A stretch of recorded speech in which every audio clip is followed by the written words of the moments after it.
Alrighty, so I'm gonna make a video and upload the monster review first, and then I'm going to do a full collab video after. So I'll upload them both, but just so you know, so there are 3 spawns out right now. The first one's free. The second one is a metal spawn, or a metal spawn, and you have to get 250. So this is one of those spawns that you can calculate exactly how many you'll need if you want to get an on-stat monster, which is probably what you would want to do if you spent this many gems, right? So it'd be 250 divided by 10, which is 25, times 30, or I guess times 3, right? So that would be what, 75? So 750 gems minus 15 because of the original. So that'd be what, like 200 or 735 gems, because the first one is 50% off. So this will be 15, and then it'll be 30, 30, 30, 30, 30, all the way up. And this is a metal spawn, like I talked about. It is not guaranteed. So you could spend 735 gems and get nothing. I want you to be aware of that.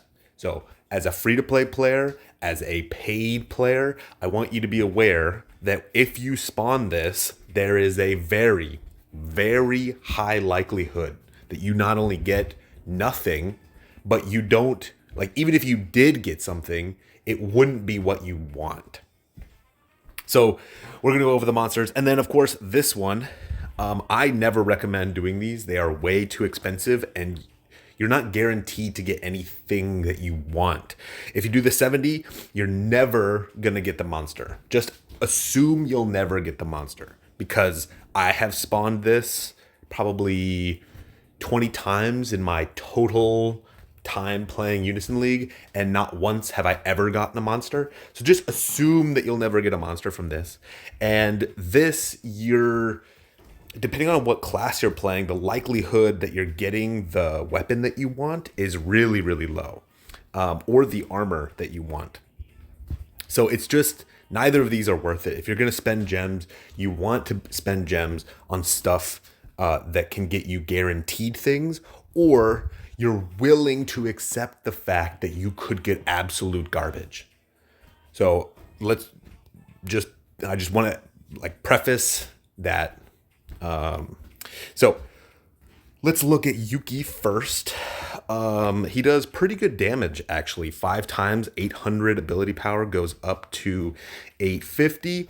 Reduces all stats of enemies by 80%. It's really unique. There's not a lot of monsters that do this, so I like it already. Reduces healing received by 100% for 150 seconds. That's super unique. There's not a lot of monsters that reduce enemy healing by that much. There, if I remember correctly, there's another fire monster that, like Epsilon, from the Eminence in Shadow collab, that also did that. But there's not a lot of monsters that do that. He applies Rage and Serenity, which is good. Fire Spirits Crest. So I'm going to go over this in more detail, probably in the total video, but they are releasing new crests. So if we go here, they are releasing new. So we had the King's Crest series before. Now we're getting the Spirits Crest, and the first one to come out is the Fire Spirit Crest. Essentially what it does is it increases your HP, it increases all of your stats, and then it increases the allies' elemental attack, all allies, so it should include you, by 20, and enchants all allies' attacks by this new thing called Bane. Essentially what Bane does, just to preface this, is it increases the damage that you deal by 15%. which is not a whole lot. But the fact that you get stats and 20 element is pretty gnarly. The Windbane will definitely help with super high level PvE. When you're doing questing that's really, really hard, this can absolutely help. Now, it does preface that it just clarifies that this doesn't affect PvP at all. Windbane doesn't do anything, and neither does Element. So just say that. And this is the first Spirits Crest that they're releasing. Does that mean it'll be the last? No. They'll probably release more Spirit Crests for each 10 days that the event is out. That would be my guess if they're releasing this. And that means that there's going to be quite a few Spirits Crests that will not come out again for a really, really long time. So usually when collab monsters have something new, then there's hardly any monsters afterwards that have that same thing. So in this case, we're getting Spirits Crest, the Spirit Fire Crest here, which means that we probably will not see any monster have a Fire Spirits Crest for the next 6 months. So just be aware, if you miss it now, you'll probably miss it for a long time. Yeah. All right, and applies Skirmish. Now, when we're looking at this, 50k, it's okay. Much better than 40k. Insanity resistance, that's good. Fire defense at 1000. I wish that it was a combo, and I wish that it was a little bit lower than that, like combo at 700 or combo at 800. But, it's okay. Right now, wind is not super powerful, so it's not oppressive right now, but it may be oppressive in the future, and it may be good in the future. But insanity resistance is really good. And then the last thing applies Blessing. Blessing's really nice. Just a little bit of XP or HP and nullification stuff, as well as the 50% cooldown. Really nice for a quest that I'll talk about in the main one, in the main video that I end up doing. That will be super helpful. Now the second one is Aegis. She hits twice at 800 that pierces, applies 200% buff, increases cost recovery, increases unison recovery, applies siege, which is like an okay bubble, and guilty eclipse, which there's not a lot of monsters I don't think that apply guilty eclipse. Guilty eclipse is it blocks buffs, it blocks HP increasing effects, and reduces action speed, as well as reducing HP recovery effects on the enemy field for 90 seconds. This is a very PvE and very high difficulty quest type of field. However, because it reduces the HP recovery, it can be quite good in guild battles. So for example, if you apply this to the enemy field and then you go into Crystal Assault and they go into Crystal Recovery where they're like healing themselves, this will prevent them from healing, which can mean that when they come out of Crystal Assault, if you have something like a ninja and you can AoE damage the entire enemy team, you have a much, much higher chance of one-shotting. So I really like this monster, honestly. Oh, I didn't even do a breakdown of the other monster. I guess I'll go back and do that.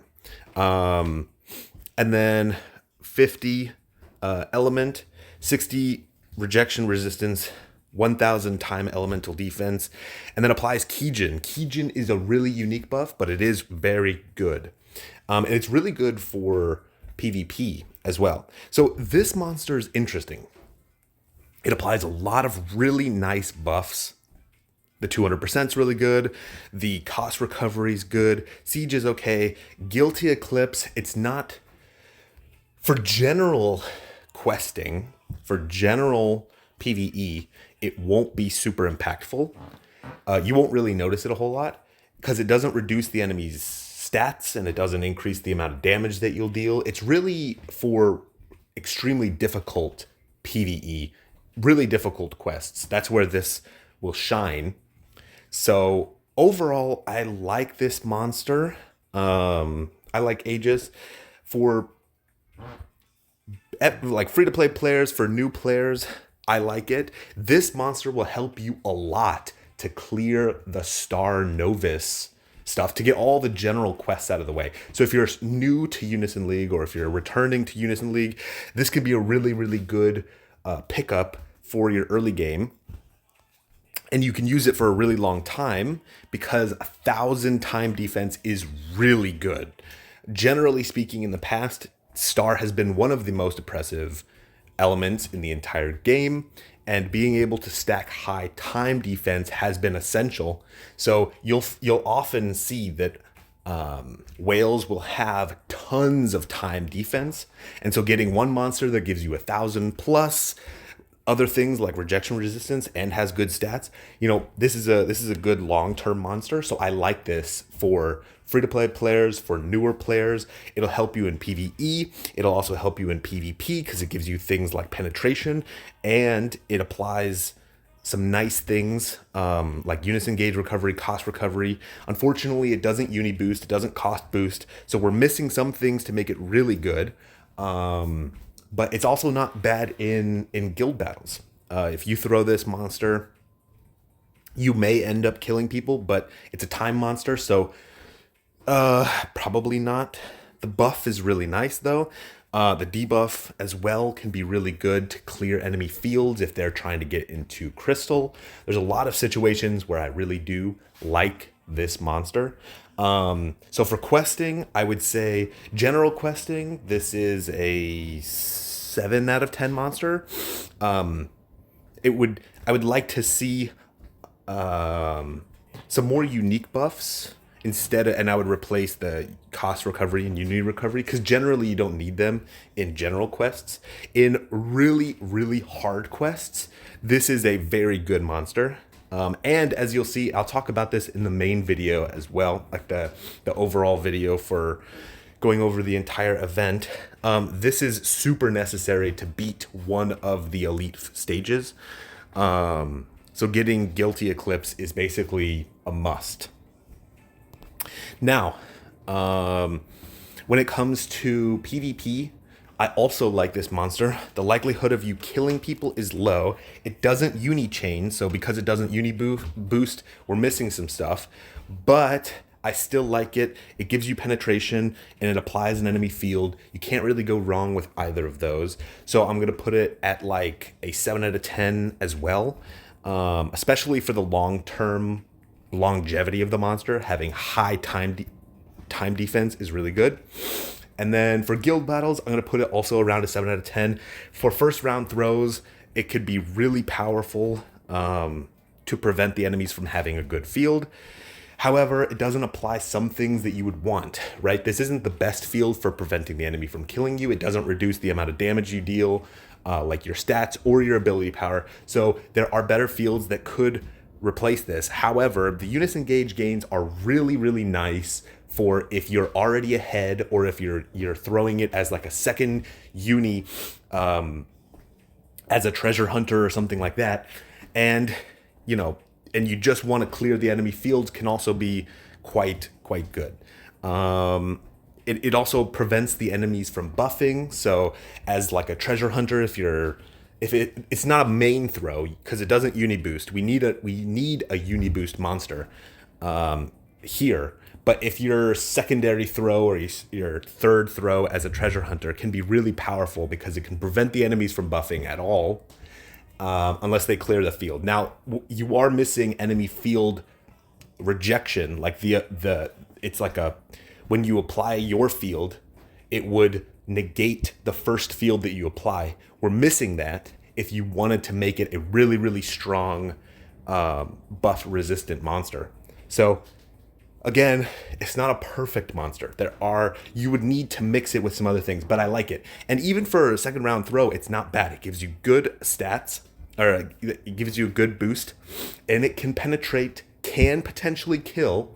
So as like a time light dark star throw, it's not bad. It's not bad. I like it. So I'm going to put it like a 7 out of 10. but it's not guild specific. It's not guild specific enough, in my opinion, to rank it like 9 out of 10. But the utility of it overall is really nice. So overall, for new players, I think that this is probably like a 9 out of 10 monster. You can use it in a lot of places, and you'll be able to use it for a long time. Now,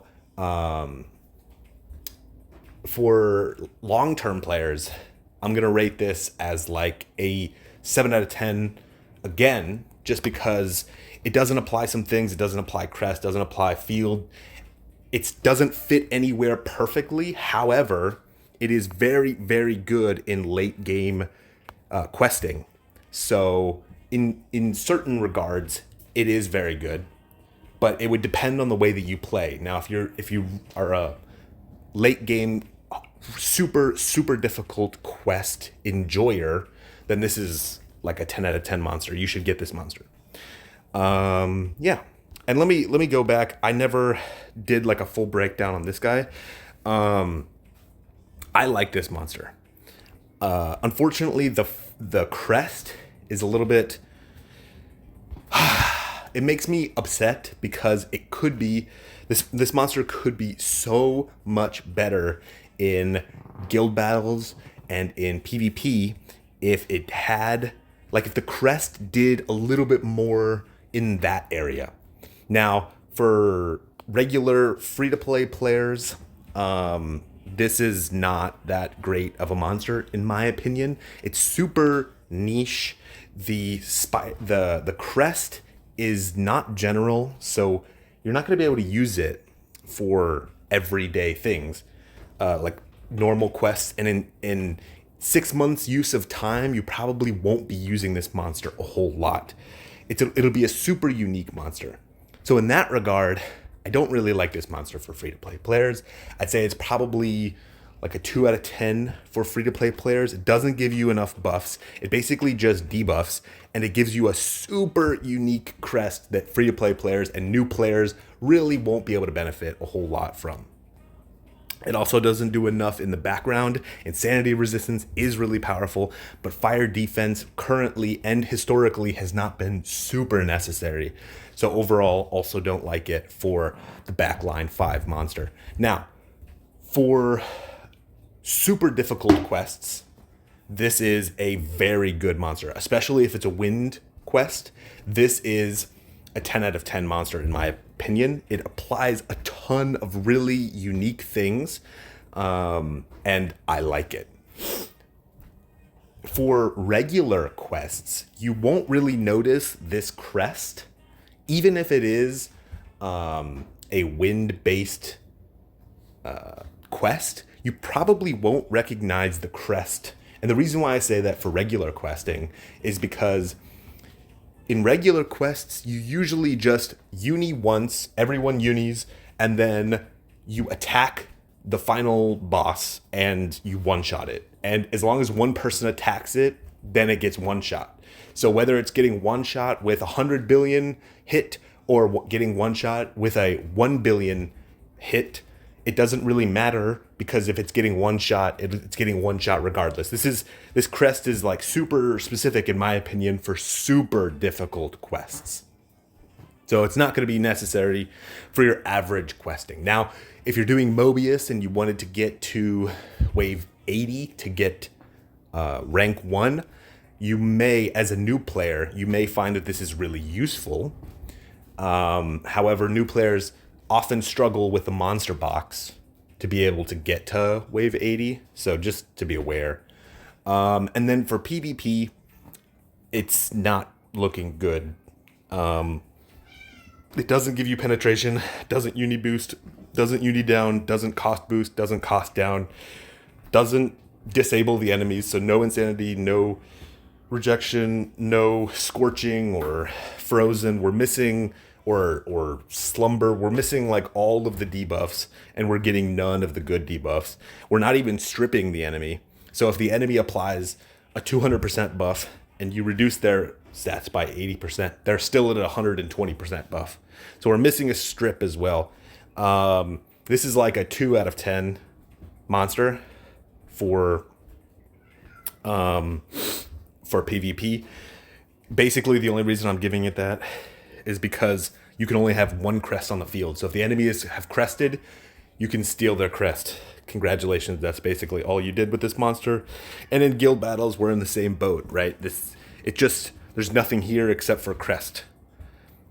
And because there's nothing here except for crest, it's a horrible monster. We're not uni buffing. We're not in order to be successful in things like guild battles and PvP, we really want uni boosts so that you can uni chain. So like, let's say that I'm at 50% uni. One of my teammates throws a uni that boosts 50%.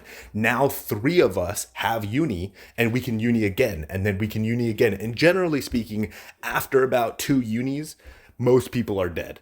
After you uni chain like 3 times or 4 times in a row, there should be nobody left on the enemy field. So we're missing a lot of like general super necessary things for PvP, for guild battles. We're also not penetrating, so the likelihood of killing is pretty low. And with everyone being wary of fire right now, you're basically not going to kill anyone with this. So yeah, no, it's just overall, it's just garbage. I'd say it's like a 1 out of 10 for guild battles. It's actually such a bad throw that it might end up losing you the match.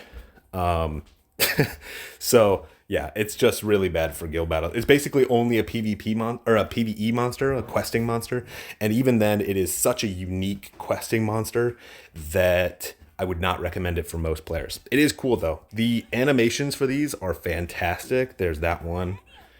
There's this one. Now let's talk about the general weapons. So you get these general procs, but they become Shutter Sword after. And what is Shutter Sword? Well, if I can... okay. Shutter Sword is a proc that... So all of the Shutter procs do basically the same thing. They max out at 6XL for ability power, and they max out at an XL proc rate. So both of those are okay. 6XL, we're missing quite a bit of ability power. Right now, the best is like 7XL plus. So it's not a ton of ability power, but it is a little bit of ability power, and it's kind of... It indicates that it's not one of the best procs. It also requires 3 of the same type. So 3 of the same gear type. So if it's a sword, you need 3 other swords to max it out, which is nice. A max of 3 is pretty easy to get. It restores cost by 10, which is good. Restores your damage, like it heals you, which is good. Increases the success value by 20%, which is also good. So those 3 are good. We're missing some things though, right? So like cost can go up to 15. So we're not on the low end, but we're like in the middle for the cost gain. Keep in mind as well, it doesn't give any uni gain, and it gives no percent damage up. So we're missing some things, but it's not a bad proc. In fact, historically speaking, as far as collab procs go, collab procs are usually the worst procs in the entire game. So generally speaking, when I see a collab proc, it just makes me want to vomit, and it's just instant infusion into something better after the event, of course. However, this is not bad. For new players, I really like it. It gives you some nice flexibility. Plus, these are star, so they're good against light and dark. So that's a nice bit. For free-to-play players, you can use this proc. You can use this proc for quite a long time. I like it. I actually think that it's worth it. As a free-to-play player. Now, as a long-term player, it's not really good. But as a free-to-play player, these procs are surprisingly good, especially for a collab. Now, let's talk about the defense procs. Again, you get a bunch of like super general procs to help, like things to help you survive and thrive. But it turns into intercepting armor.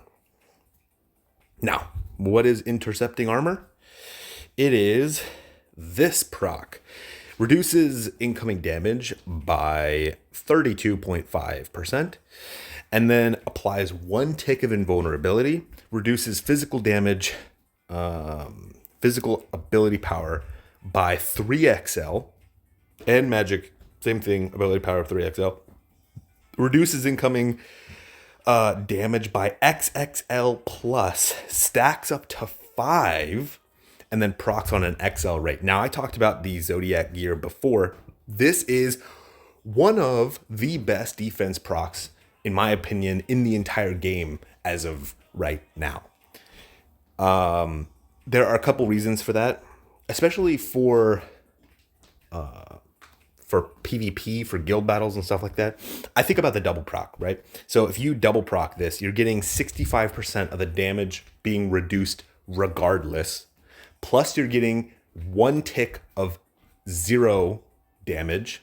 And then you're also reducing the amount of damage incoming in 2 different ways. Now, if they're nullification, if they ignore damage reduction, then you still get the 1 tick. If they ignore invulnerability, then you get the XXL plus chance. So this is a nice mix of both. However, do not expect to survive in guild battles or PvP if somebody is has a dedicated build to killing you. As of right now, with the PvP meta, basically any class can one-shot you because there are tons of really powerful procs. There are procs that ignore damage reduction, damage reflection, and there are procs that ignore nullification and invulnerability, which means that as long as you proc, the enemies will probably die. But as far as good procs go, this is one of the best procs that you can get as of right now. So for free-to-play players, even for long-term players, these defense procs are pretty gnarly. I really like them. So yeah, that is that. And that's pretty much everything about this collab, like the spawn itself. I will go over the really difficult quest later, but both of these monsters are quite useful in the super difficult quest. Now, in my opinion, if you are an observer, you're not a super mega whale, but you're willing to spend some money and you wanted to get one of these monsters, in my opinion, probably the best way to do it would be to come here and to get a guaranteed collab ticket. If you're ever wondering what these tickets do, because you can't really see them, like this doesn't tell you much information, you can always go here, go to tickets, and then scroll down. It's usually one of these, but in this case, it is this one.